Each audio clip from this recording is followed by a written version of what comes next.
Boaz Bible के इतिहास में एक ऐसा नाम है जो प्रेम, करुणा और ईश्वर के प्रति अटूट विश्वास का प्रतीक है। उनकी कहानी न केवल हमें यह सिखाती है कि धर्म और नैतिकता का क्या महत्व है, बल्कि यह भी कि कैसे ईश्वर उन लोगों को आशीर्वाद देते हैं जो उनकी शिक्षाओं का पालन करते हैं। बोआज का जीवन एक प्रकाश स्तंभ के समान है जो हमें सिखाता है कि सही निर्णय और सच्चे विश्वास से जीवन के कठिन क्षणों को भी सरल बनाया जा सकता है। इस प्रेरणादायक कहानी को समझने और आत्मसात करने के लिए हमारे YouTube चैनल नियर गॉड पर भी जरूर जुड़ें, जहां बाइबल की शिक्षाओं को गहराई से समझाया गया है।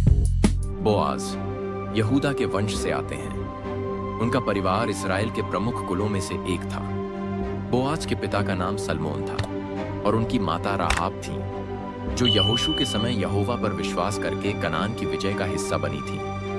इस प्रकार बोआज को अपने माता पिता से ईश्वर में विश्वास और धर्म की शिक्षा विरासत में मिली। बोआज की कहानी यह दिखाती है कि उनका जीवन न केवल उनकी अपनी उपलब्धियों का था, बल्कि उनकी जड़ों और उनके परिवार के विश्वास का भी प्रतिबिंब था। उनके नाम बोआज का अर्थ है शक्ति में दृढ़, और यह उनके चरित्र में पूरी तरह से झलकता है। बोआज की कहानी तब शुरू होती है जब एक युवा विधवा रूथ अपने सास नाओमी के साथ बेतलेहम आती है।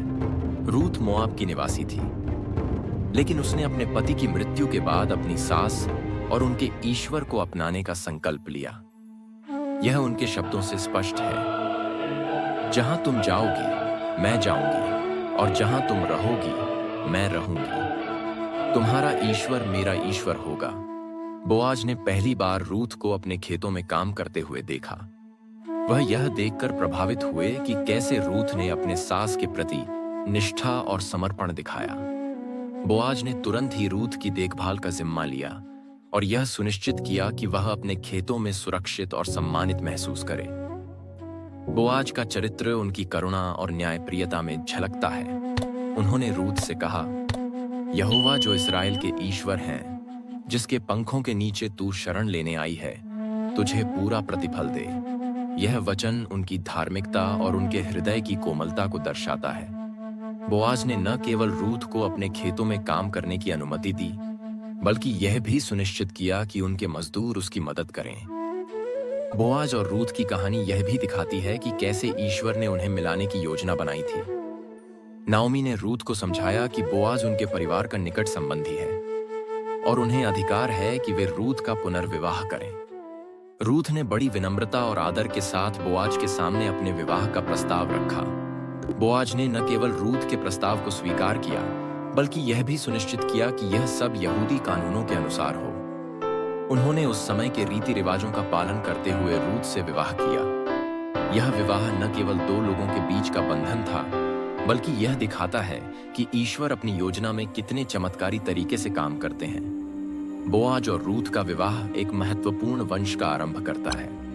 उनके पुत्र ओबेद थे, जो इस्राएल के महान राजा दाऊद के दादा बने। इस प्रकार बोआज और रूथ यीशु मसीह के वंश में आते हैं। यह दिखाता है कि ईश्वर अपने चुने हुए लोगों को कितने महान उद्देश्यों के लिए उपयोग कर सकते हैं। बोआज की कहानी हमें यह सिखाती है कि हमें अपने जीवन में धर्म, करुणा और न्याय को प्राथमिकता देनी चाहिए।